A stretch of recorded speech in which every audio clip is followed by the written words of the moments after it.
Hello students, आज की video में हम साइमल्टेनियस लीनियर इक्वेशन सॉल्व करेंगे बाय सब्स्टिट्यूशन मेथड से। यहाँ हमारे पास दो इक्वेशंस है और दोनों इक्वेशंस क्या होती है, हमारी इक्वल होती है ये। तो सबसे पहले हम इक्वेशन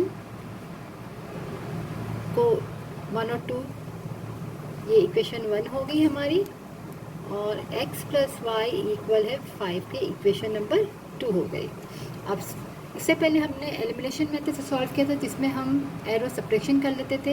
यहाँ हम सब्स्टिट्यूशन मेथड से सॉल्व कर रहे हैं। तो यहाँ दोनों इक्वेशन में से जिसमें से आपको लगता है कि आप इजीली x या y की वैल्यू फाइंड कर सकते हैं, तो आप सबसे पहले कोई भी इक्वेशन में से फाइंड कर लेंगे। तो मुझे इक्वेशन नंबर 2 जो है वो ईजी लग रही है, क्योंकि यहाँ पर कोई नंबर जैसे मल्टीप्लाई नहीं, तो 1 है, यहाँ भी 1 है। तो मैं इक्वेशन 2 ले लेती हूँ।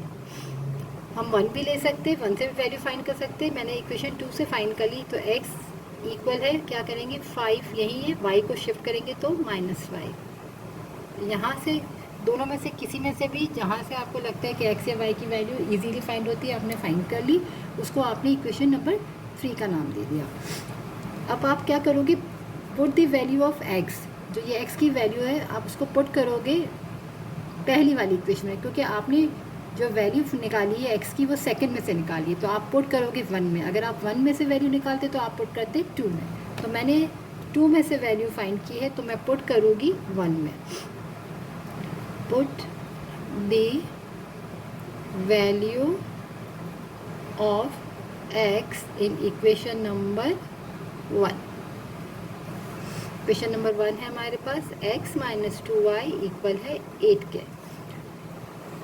अब जहाँ x है मैं वहाँ क्या पुट करूँगी, 5 - y।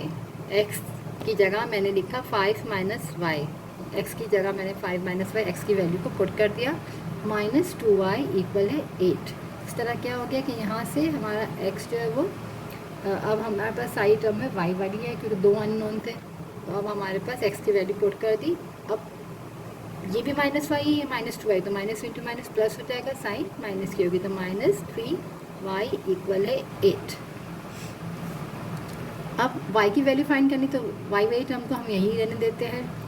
8 और 5 को वहाँ मूव करेंगे तो यहाँ प्लस में, वहाँ जाके माइनस हो जाएगा। 8 में से 5 गया तो 3 बचा। हमें y की वैल्यू फाइंड करनी है, यहाँ पर -3 मल्टीप्लाई में है, तो वहाँ जाके डिवाइड कर देंगे 3/-3, तो 3 बनता 3। तो हमारे पास क्या बचा, y = -1। y की वैल्यू हमारे पास आ गई है -1।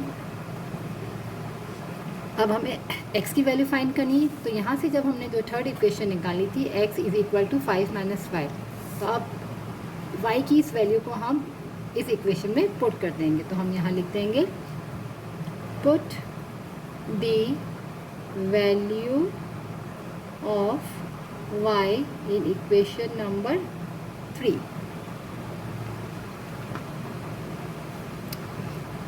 हमारे पास से x = 5 - 5, हमारी थर्ड इक्वेशन जो हमने फाइंड की थी। इसमें हम क्या करेंगे, y की वैल्यू को पुट कर देंगे। y की वैल्यू है -1, minus into minus plus 1, x की वैल्यू आ गई 6। तो यहाँ हमें x और y की वैल्यू फाइंड करनी थी। x की हमारे पास आ गई 6 और y की आ गई -1। हम यहाँ लिख लेते, x = 6 and y = -1 आंसर।